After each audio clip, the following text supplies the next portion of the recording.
Please don't forget to subscribe and activate the bell to receive everything that's new. 3 years after this teen mysteriously disappeared, a hunter discovered a bathing suit in the woods. On Tuesday, June 27, 2000, in the sleepy town of Warren, Massachusetts, a teenage lifeguard arrives for her shift at the local pond at 10 a.m.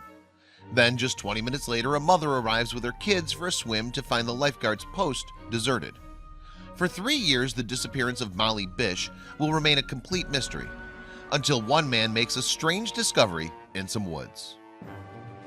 In June 2000, young blonde-haired Molly was enjoying her summer break like any other teenage girl.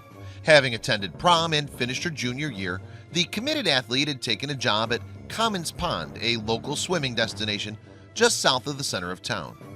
Not one to rest on her laurels, Molly had even sacrificed her Saturdays to train for the role. On the morning of June 27th, then, Molly's mother, Maggie, dropped the teenage girl off for work at Comins Pond.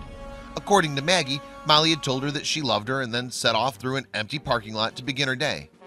However, when Sandra Woodworth and her children arrived shortly after, the teenager was nowhere to be seen. The first aid kit was wide open, Woodworth recalled in a 2003 interview with CBS News. The backpack was on the beach, her towel was draped over the back of the chair, sandals were in front, and the Poland Spring water bottles was right there, but there was no Molly. 1 hour later, Ed Fett, Molly's boss, arrived at the scene, and when he realized that Molly was missing, he notified the local police. 3 hours later, Maggie received a message that no parent ever wants to hear. For although police were working on the assumption that Molly had merely ditched work to spend the day with friends, her family knew straight away that something was very wrong. She took her work very seriously, Molly's sister Heather told CBS News. "There's not a doubt in my mind that she would have done anything to jeopardize that," Maggie agreed, saying she would never just leave her job. "We knew it." When police then confirmed that Molly was not with her boyfriend or other friends, they began to consider the possibility that she'd drown. Once again, though, Maggie was sure that the police had it wrong. Apparently, her daughter had hated the feel of the lake's wet bottom and would not go in the water without wearing her sandals, which had been found discarded on the beach. Massachusetts State Police arrived to take charge of the investigation that afternoon. Sadly, however, they had little to go on except the open first aid kit. Had someone approached Molly for help and then caught her off guard?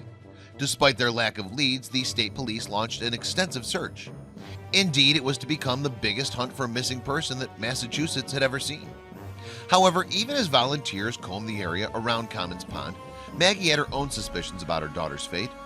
Apparently, the day before Molly went missing, her mother had spotted a strange man with a mustache lurking in a white sedan in the pond's parking lot. And although Maggie had not seen the stranger or the white sedan when she dropped Molly off the next day, she nonetheless reported her sightings to the police. Subsequently, more witnesses came forward claiming to have seen the same man in the parking lot on the morning that Molly had disappeared. With Maggie's help, police then produced a sketch of the suspect, thought to have been between 45 and 55 years of age, with graying dark hair. But despite a $100,000 reward being offered, police were never able to trace the man. Meanwhile, they began to interrogate registered sex offenders living in the area. One such man, Oscar Belargin, seemed a likely candidate. A convicted rapist who admitted to having met Molly before, he bore a strong resemblance to the police sketch's likeness. However, Maggie was unsure of whether it was the same man, and investigators lacked enough evidence to proceed. Instead, 3 heartbreaking years passed, with the Bish family no closer to finding out what had happened to Molly. Then, in May 2003, there was finally a breakthrough in the case. Tim Mcguigan, a former policeman who lived locally, had a passion for investigating missing persons cases, and independent of the police, he had begun his own investigation into Molly's disappearance. Furthermore, during the course of his research, Mcguigan had met a local man named Ricky Boudreau, who had an interesting story to relate. Apparently, some months earlier, Boudreau had been out hunting on Whiskey Hill when he'd stumbled across an incongruous sight.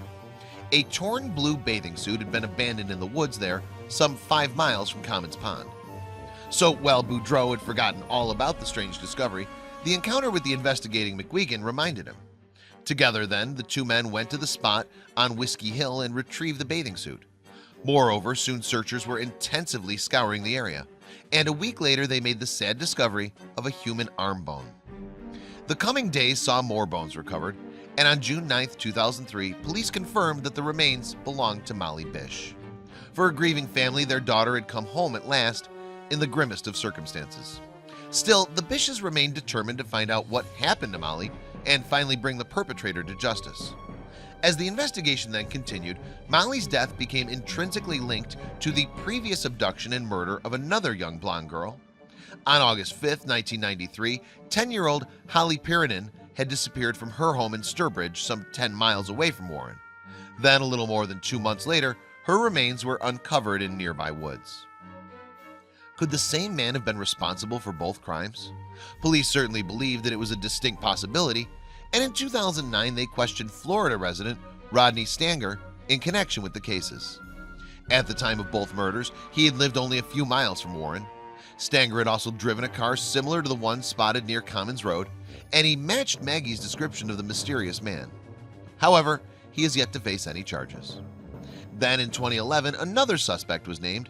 Gerald Battistoni, who was already serving a prison sentence for rape, had been in the vicinity when Molly went missing. Furthermore, he too was said to resemble the likeness in the police sketch, but Battistoni died in 2014 without being charged. Today, the Bish family are yet to find justice for Molly, and they live in fear that her killer could still be at large. I don't know where this person is. Is he watching us? Is he going to come back for my daughter? Molly's sister Heather said, "Is he dangerous? Is he around? And could he do it again?" Please don't forget to share this video with your friends below.